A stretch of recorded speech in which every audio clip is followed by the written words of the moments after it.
Zero Malabar സഭ മെത്രാന്മാരുടെ പിന്തുണയോടുകൂടി പുതിയൊരു ക്രൈസ്തവ പാർട്ടിക്ക് രൂപം ഒരുങ്ങുന്നു എന്ന തരത്തിലുള്ള വാർത്തകൾ വരുന്നുണ്ട്. എന്താണ് പറയാനുള്ളത്?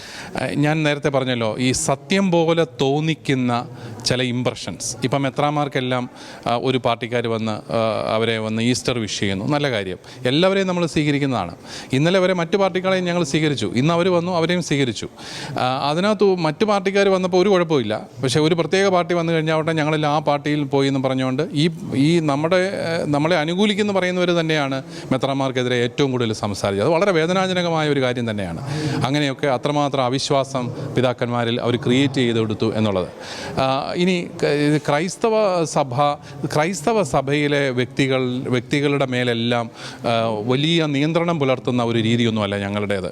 ഓരോരുത്തരുടെയും മനസാക്ഷി അനുസരിച്ച് പ്രവർത്തിക്കാനുള്ള സ്വാതന്ത്ര്യമുണ്ട്. നമ്മൾ ഇത്ര മാത്രമേ പറയുന്നുള്ളൂ. ക്രൈസ്തവ മൂല്യങ്ങൾക്കും അതുപോലെ ഒരു സമൂഹത്തിൻ്റെ ജനാധിപത്യ മൂല്യങ്ങൾക്കും വിരുദ്ധമായ നിലപാടുകൾ എടുക്കരുത്. ഇവിടെ സംഭവിക്കുന്നത്, ഒരു രാഷ്ട്രീയ പാർട്ടി മെത്രാന്മാരുടെ പിന്തുണയോടുകൂടി വരുന്നു. ഞങ്ങളാരും അറിഞ്ഞില്ല കേട്ടോ, അത്ര എനിക്ക് പറയാനായിട്ടുള്ളൂ. അത് ഞങ്ങളുടെ പേരിൽ അങ്ങ് ആരോപിക്കുകയാണ്. ഒരു രാഷ്ട്രീയ പാർട്ടി ഒരു തരത്തിലേക്ക് അങ്ങോട്ട് വെച്ചിട്ട് ഞങ്ങളുടെ തലയിലോട്ട് അങ്ങോട്ട് ആരോപിച്ചു തരികയാണ്. ഞങ്ങൾ ആരെങ്കിലും നേതാക്കന്മാരെ കണ്ടു, രാജ്യം ഭരിക്കുന്ന പ്രധാനമന്ത്രിയും കേന്ദ്രമന്ത്രിമാരും അല്ലെങ്കിൽ ഗവർണർമാരും ഒക്കെ, അവരെ നമുക്കെങ്ങനെയാണ് മാറ്റി നിർത്താൻ പറ്റുന്നത്? അവരെല്ലാം ഒരു രാഷ്ട്രീയ പ്രക്രിയയുടെ ഭാഗമാണ്. അപ്പോൾ അങ്ങനെ സംഭവിച്ചാൽ ഉടനെ അവരുടെ കൂട്ടത്തിൽ ചേർന്നു എന്നൊക്കെയുള്ളൊരു രീതിയിൽ പ്രചരിപ്പിക്കുന്നത് പോലും ഞങ്ങളോട് സ്നേഹമുള്ളവരായിരിക്കുകയില്ല എന്ന് ഞങ്ങൾക്ക് തീർച്ചയായിട്ടും ഉറപ്പാണ്. അത് ഞങ്ങളെ വളരെ മോശപ്പെട്ട ഒരു രീതിയിൽ ചിത്രീകരിച്ച് തരം പോലെ നിലപാട് മാറ്റുന്നവരാണ് ഇവർ എന്നുള്ള രീതിയിൽ ഞങ്ങളുടെ സമൂഹത്തിൻ്റെ വില തന്നെ കളയാനുള്ള ഒരു പരിശ്രമമായിട്ട് മാത്രമേ ഞാൻ അതിനെയൊക്കെ കാണുന്നുള്ളൂ. 80-20 വിഷയത്തിൽ സംസ്ഥാന സർക്കാർ ഇപ്പോൾ സുപ്രീം കോടതി സമീപിച്ചിരിക്കുകയാണ്. അതോടൊപ്പം തന്നെ മുഖ്യമന്ത്രി ഏറ്റെടുത്തിരുന്ന ന്യൂനപക്ഷ വകുപ്പ് അതൊരു മുസ്ലിം സമുദായത്തിലുള്ള ഒരു മന്ത്രിക്ക് തന്നെ കൈമാറിയിട്ടുമുണ്ട്. ഈ ഒരു വിഷയത്തിൽ എന്താണ് പിതാവിൻ്റെ പ്രതികരണം? ഞാൻ എപ്പോഴും പറഞ്ഞിട്ടുള്ള ഒരു കാര്യം, ഈ സമൂഹത്തിൽ അസ്വസ്ഥതകൾ ഉണ്ടാകുന്നത് സമത്വം ഇല്ലാതാകുമ്പോഴാണ്. നിങ്ങൾ എല്ലാവരെയും പരിഗണിച്ചോളൂ, ഒരു കുഴപ്പമില്ല.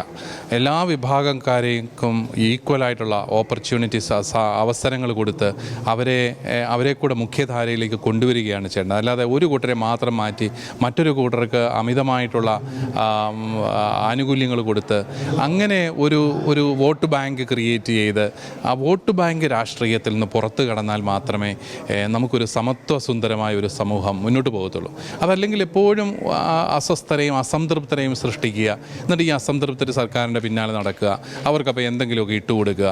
ആ ഒരു രീതിയിൽ നിന്ന് മാറി ഓരോരുത്തർക്കും മാന്യമായിട്ട് ജീവിക്കാവുന്ന, മാന്യമായിട്ട് തന്നെ അവകാശങ്ങൾ നേടിയെടുക്കാൻ സാധിക്കുന്ന ഒരു പശ്ചാത്തലം ക്രിയേറ്റ് ചെയ്യുമ്പോഴാണ് നമ്മളൊരു നല്ല സമൂഹമായിട്ട് മാറുന്നത്.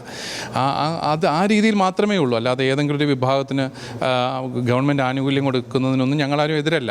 പക്ഷേ എല്ലാവർക്കും ലഭിക്കണം, എല്ലാവരെയും നിങ്ങൾ മാനിക്കണം. അല്ലാതെ ആർക്കെങ്കിലും മാത്രമായിട്ട് ഒരു പ്രീണനത്തിൻ്റെ രാഷ്ട്രീയം അതൊരിക്കലും നമ്മുടെ സമൂഹത്തെ നയിക്കില്ല, നന്മയിലേക്ക് നയിക്കില്ല എന്നുള്ളതാണ് എൻ്റെ വിശ്വാസം.